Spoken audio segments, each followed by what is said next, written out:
இது மட்டன் குழம்பு பண்ணியிருக்கேன்.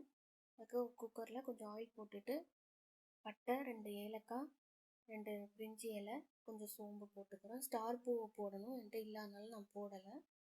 போட்டு கருவேப்பிலை, பச்சை மிளகா போட்டு வதக்கிக்கணும். லைட்டாக வதங்கினா போதும். லைட்டாக வதக்கிக்கிட்டு இது கூட சின்ன வெங்காயம் சேர்த்துக்க போகிறோம். இப்போ நல்லா மிக்ஸ் பண்ணிக்கலாம்.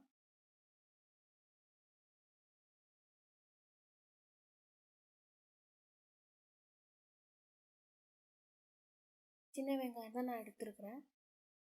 சின்ன வெங்காயம் போட்டால் கொஞ்சம் நல்லாயிருக்கும் அப்படிங்கிறதுக்காக நான் சின்ன வெங்காயம் போட்டிருக்கேன். போட்டு ஒரு அளவுக்கு மிக்ஸ் ஆனால் போதும், ரொம்ப வதங்கணும்னு இல்லை. நல்லா மிக்ஸ் பண்ணிக்கோங்க. இது வந்து மட்டன் குழம்பு நான் 2-3 டைப்பில் வைப்பேன். இது ஒரு மாடலில் வச்சுருக்கிறேன். இப்போ இஞ்சி பூண்டு பேஸ்ட் ஆட் பண்ணிக்கோங்க. இஞ்சி பூண்டு நான் வீட்டிலே பண்ணது தான். நல்லா ஒரு 1.25 ஸ்பூன் வரும் நான் போட்டிருக்க அளவு, 1/2 கிலோ மட்டனுக்கு. நல்லா போட்டுட்டு லைட்டாக மிக்ஸ் ஆனால் போதும். ரொம்ப அந்த பச்சை வாசம் போகிற அளவுக்கு இஞ்சி பூண்டு வதக்கணும் அப்படின்னு கிடையாது. நல்லா மிக்ஸ் பண்ணி இது வந்து கொழுப்பு, நான் இப்போ ஆட் பண்ணுறது வந்து கொழுப்பு.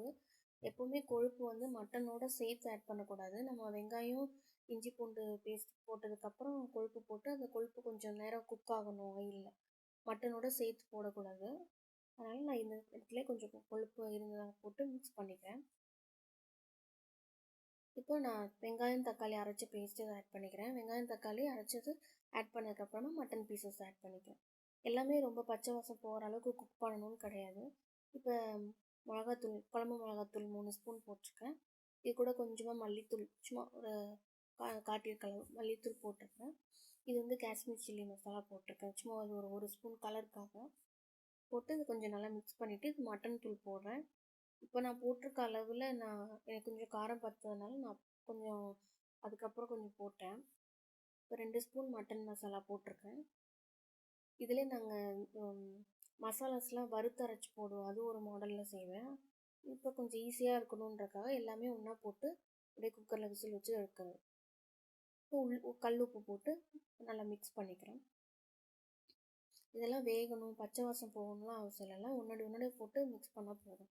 இப்போ தேங்காய் அரைச்சது, தேங்காய், சோம்பு, 2 ஏலக்காய், கிராம்பு இதெல்லாம் போட்டு அரைச்சி அதை ஆட் பண்ணிவிட்டு, எனக்கு காரம் பத்தலைன்னு கொஞ்சம் மிளகாத்தூள், கொஞ்சம் பெப்பர் போட்டு மிக்ஸ் பண்ணி விசில் விட்டுருக்கேன். நான் 5 விசில் விட்டேன்.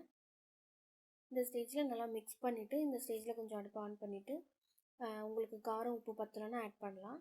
எல்லாம் கரெக்டாக இருந்ததுன்னா கருவேப்பிலை, கொத்தமல்லி ஆட் பண்ணி கொதிக்க வச்சு எடுத்துடலாம். அவ்வளோதான் மட்டன் குழம்பு. தேங்க்யூ.